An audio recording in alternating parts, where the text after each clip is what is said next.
reach out, touch faith.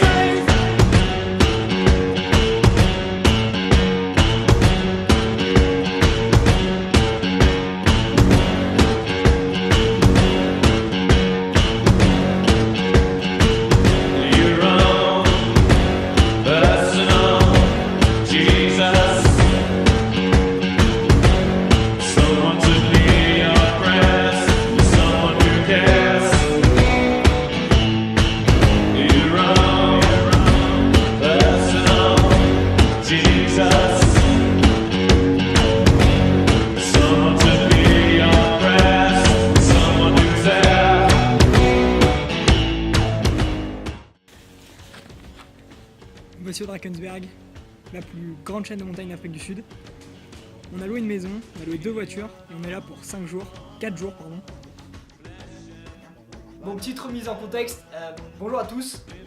On est parti le mois dernier en août, 4 jours au Drakensberg. Drakensberg qui est la chaîne de montagne, la plus grande chaîne de montagne d'Afrique du Sud. On y est parti à 9, donc on a loué 2 voitures et on a loué un petit lodge à peu près à 1 heure de route des principaux lieux du Drakensberg. Et donc la première partie des vidéos ça sera là-dessus et on commence tout de suite avec une petite visite du lodge.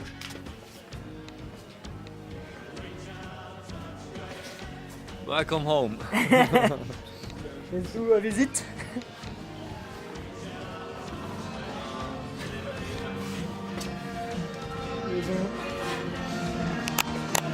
Ah, just me too.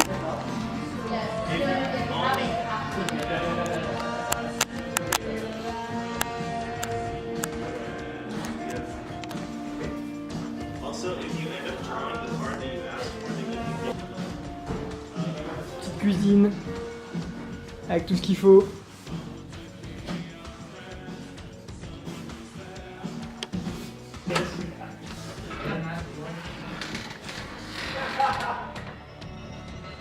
Là on a 4 lits ici. On est 9 donc on a 4 lits ici, 4 lits en haut et on doit dormir à 2 avec Valentin. Parce que il n'y a que 8 lits. Il y en a bien qui se dévoue. Toilette.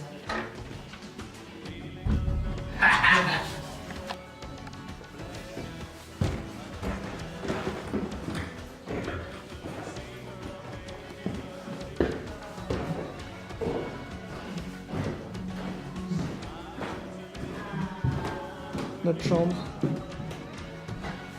C'est quand même pas mal grand.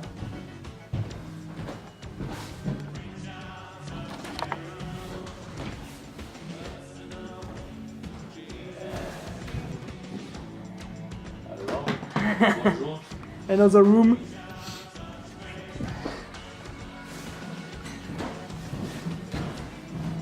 Et finally. Le balcon. On va faire un petit peu propre parce qu'on est en hiver, mais la vue est quand même pas mal. On voit pas trop, je vais régler un petit peu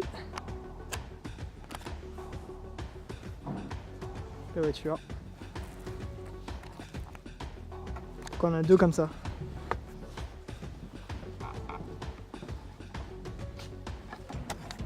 Donc la première nuit, on a eu un bel orage bien intense, donc on était un petit peu inquiet pour la rando du lendemain. Quand on s'est réveillé, il y avait encore un peu de pluie, donc on a dû prendre les voitures sous la pluie et le chemin, la petite route qui nous emmène jusqu'à la sortie du lodge, parce que le lodge c'était une ferme au milieu de nulle part. Du coup c'était sympa parce qu'on était au milieu un peu des animaux, des vaches, il y avait une autruche. Et du coup la route pour sortir de cette ferme elle était un petit peu cassée quoi, parce qu'ils avaient déjà eu une tempête la semaine d'avant. Du coup c'était un peu sportif à chaque fois pour sortir, surtout là avec la pluie. Donc on a pris la route, à peu près 2 heures, 2 heures et demie de route. Au début on a eu de la pluie, et quand on arrive à Drakensberg, on est arrivé à un endroit où les nuages du coup étaient en dessous de nous, et on voyait le haut des montagnes, c'était magnifique. Et donc quand on est arrivé là-bas, la première chose que j'ai pensé c'est à un film. I bring scientists, you bring a rock star. There it is.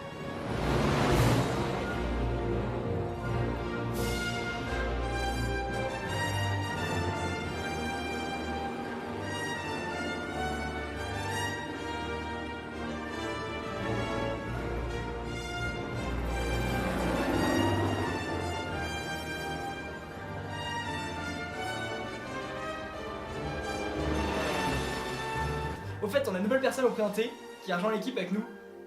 C'est une Française, elle fait ses études aussi pendant 1 an ici à l'université de Johannesburg.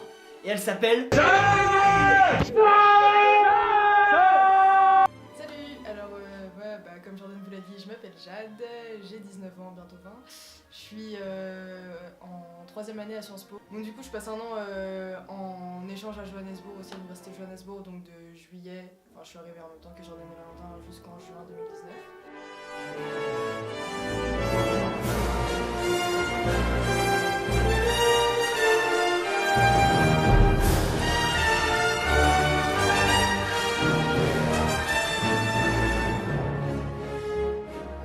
Alors du coup je vais vous parler un peu de la première rando qu'on a faite. Bon, ça record. Du coup l'objectif de notre première rando c'était d'accéder à un point d'eau sans être joli, donc une cascade ou quelque chose comme ça, sauf que on n'a jamais réussi à atteindre ce point parce qu'on s'est perdu, on l'a pas trouvé, enfin bon bref, du coup je sais pas vraiment quelle était la nature de cette chose. Mais en attendant, cette première randonnée était très jolie. On a vu de la neige, on a vu des montagnes, des grands paysages, c'était très chouette.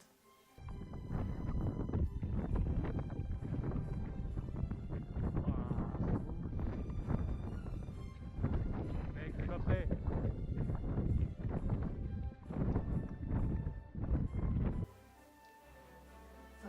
Plus à l'aise que moi avec la caméra. Je vous ai dit, j'ai fait un TPE. Mais alors qu'est-ce que c'est le Drakensberg? Drakensberg, ça signifie en afrikaans montagne des dragons. Alors on l'appelle montagne des dragons parce que on suppose que c'est parce qu'on a retrouvé beaucoup de fossiles de dinosaures dans le passé et que du coup les populations locales ont fait un peu le mélange et ont cru que c'était des dragons et voilà, et c'est pour ça qu'on l'appelle montagne des dragons. Et en zoulou on l'appelle Ukalumba qui veut dire rempart de lance. Donc le point le plus haut c'est 3482 mètres, c'est le Taban Utanyana qui est à la frontière avec le Lesotho parce que le Drakensberg c'est à la frontière avec le Lesotho. Donc côté géologie, c'est un massif qui est né il y a à peu près 180 millions d'années, c'est à peu près au même moment que la séparation des continents. C'est cette réaction qui a créé les proto-océans Atlantique et Pacifique autour de ce qui allait devenir l'Afrique du Sud. Et petit à petit avec l'érosion, il y a juste le Drakensberg et les montagnes aux alentours comme Table Mountain à Cape Town et ces genres de montagnes. C'est pour ça qu'ils sont plates, parce qu'en fait c'était des gros plateaux. Et il y a eu de l'érosion tout autour qui fait que ils sont restés comme ça. Donc ce qui veut dire que toutes les roches qui sont à la surface du Drakensberg, elles ont au moins, plus ou moins 180 millions d'années. Côté faune et flore, donc c'est un parc naturel, donc aucune habitation à l'intérieur. Il y a plus de 300 espèces d'oiseaux, il y a des babouins, il y a des serpents, dont 2 qui font partie des plus venimeux du monde. Il y a des caméléons, il y a aussi des gnous et des rhinocéros blancs qui sont originaires de cette région. Donc c'est beaucoup d'espèces endémiques. Et côté histoire, donc dedans, dans le Drakensberg, on a retrouvé entre 35 000 et 40 000 peintures rupestres. C'est le plus grand rassemblement du monde de peintures rupestres à un même endroit, qui ont été faits pour la plupart par le peuple San, qui est un peuple qui a à peu près 40 000 ans, qui vivait en Afrique du Sud. C'est un peuple qui existe encore en Namibie, il y a quelques tribus en Namibie.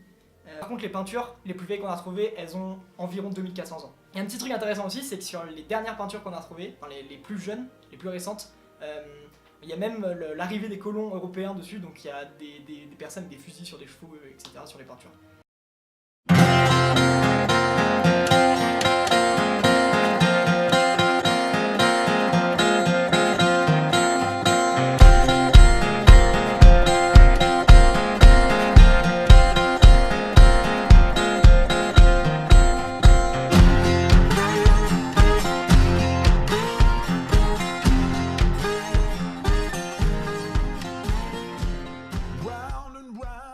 Le deuxième jour, on a été à Amphithéâtre en montagne, on a fait la rando Sentinel Peak. C'est genre la rando à faire si vous allez au Drakensberg. Donc c'est une rando qui dure à peu près 7 heures. On est parti vers 8 heures de notre appartement. On est arrivé 2 heures plus tard avec une petite route sympathique pour aller jusqu'au parking qu'on n'a pas pu prendre avec notre voiture parce qu'avec une Volkswagen Polo c'est pas possible. Donc une fois arrivé au parking, on a enfilé nos sacs à dos et on est parti vers la cascade qui s'appelle la Tugela Waterfall. Et c'est la deuxième plus grande cascade qui se trouve sur Terre. Donc le sentier qui mène jusqu'à la cascade, c'est un petit sentier sinueux qui se trouve à fond de montagne, où quelquefois on est au bord des précipices, il faut qu'on escalade quelquefois des roches. Et on arrive ensuite à la partie la plus intéressante de la randonnée, les chain ladders. Donc ce sont des échelles en métal qu'on doit escalader et ça fait environ 20 mètres de haut. Ah, c'est à you, Valentin. Thank you. See you in another place.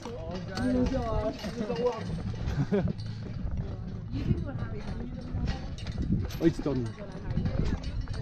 Good. Just take your time.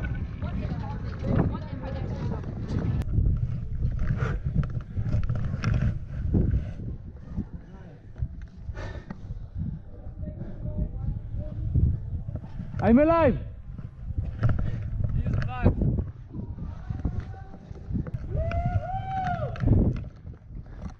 Now it's time for the second one! Donc il faut escalader des échelles sans protection évidemment sur 20 mètres de haut.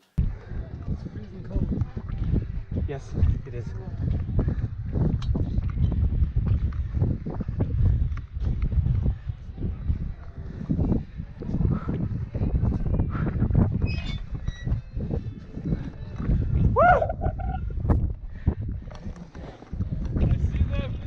Really? Lying. No, it's not this. This is bullshit.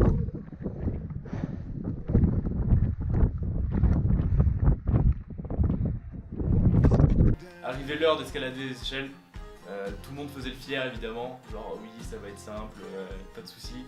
Sauf qu'au final, certaines personnes ont eu plus de problèmes que d'autres. J'ai été le premier à y aller, je me suis lancé. J'ai eu peur. Une fois arrivé en haut, petite pause de déjeuner pour se ressourcer pour les dernières 30 minutes de marche avant d'arriver à la fameuse cascade. Donc les dernières 30 minutes sont assez simples puisque c'est juste marcher sur le plateau, c'est totalement plat. Après avoir marché pendant 30 minutes dans la neige en Afrique du Sud, on arrive enfin à la cascade et on arrive sur une falaise de 950 mètres. Donc nous on était en haut de la cascade et on avait 950 mètres de vide juste sous nos pieds. Même pour une personne qui n'a pas le vertige, c'est très très impressionnant et ça met très mal à l'aise. Après une petite photo juste au bord de la falaise et une petite vidéo symbolique de notre groupe. 1, 2, 3. Mucho calor! Nice, thank you guys.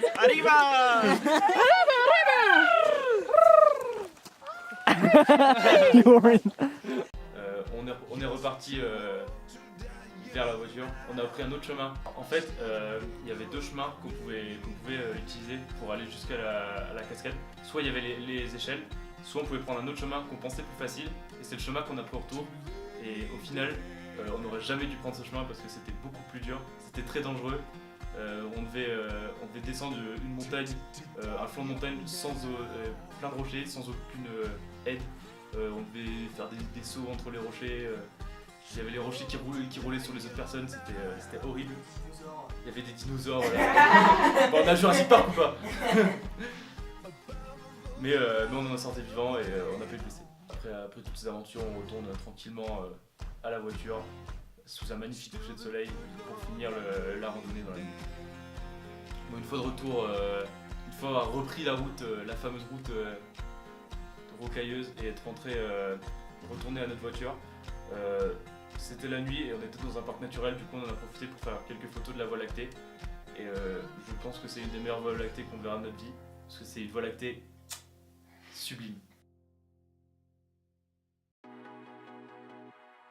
Bon alors du coup, à part notre petite escapade au Drakensberg, il s'est passé pas mal de petits trucs marrants ces derniers mois à Johannesburg. Donc déjà, on a eu une coupure d'eau. Bon ça allait, hein, ça a duré genre 24 heures, mais vu qu'on savait pas que ça allait durer 24 heures, c'était assez intense. Donc du coup, vu qu'on savait pas combien de temps ça allait durer cette coupure d'eau, et on a été faire des grosses réserves d'eau, il y a eu des toilettes sèches installées et tout, mais bon au final ça valait pas trop le coup parce que l'eau est revenue le soir. Les toilettes ça valait pas. Aussi, il y a un truc qu'on fait pas mal, à peu près une fois par semaine au moins, ici, c'est des brailles. Donc en fait, c'est un barbecue concrètement où juste tout le monde ramène de la viande et on fait une grosse bouffe tous ensemble, sauf que c'est super sympa. Il y a toujours plein de monde, on boit du vin, on boit de la bière, on mange de la bonne viande, c'est vraiment super. Ah oui, aussi très important, on a trouvé un petit surnom à Jordan. Donc avec sa petite casquette, on s'est dit que Junior, ça lui irait très bien. Donc voilà, Junior est le nouveau Jordan. Première info pour ce mois-ci, et pas des moindres. Je me suis coupé les cheveux. Waouh! Yes. Bonsoir. Je vais me couper les cheveux.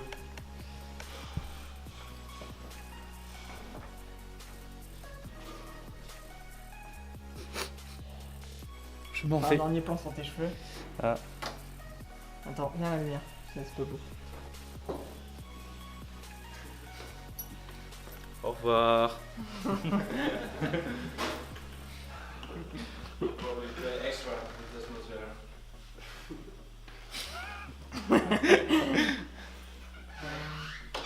Concernant nos cours, tout va bien. Rien de spécial. Ils sont plutôt intéressants, à part un seul, qui s'appelle Power System.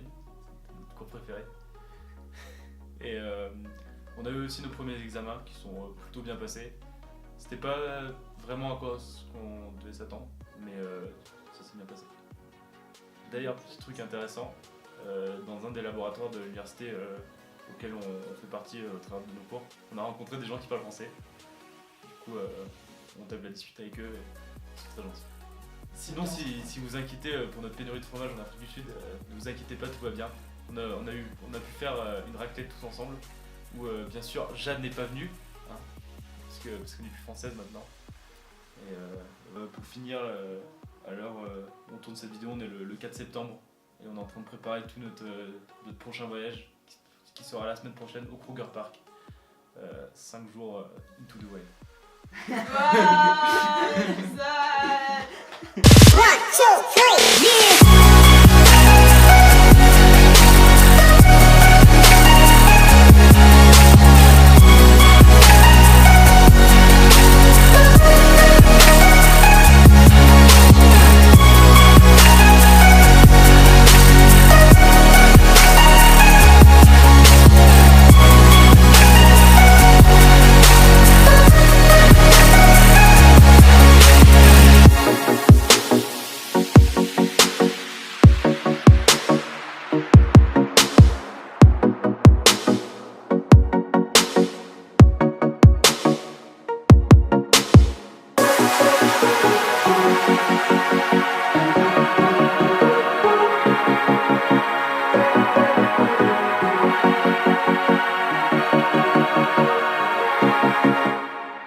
Sur ce, à la prochaine.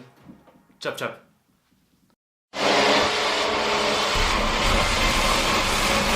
Cinquième Big Five, Dorino. Juste là.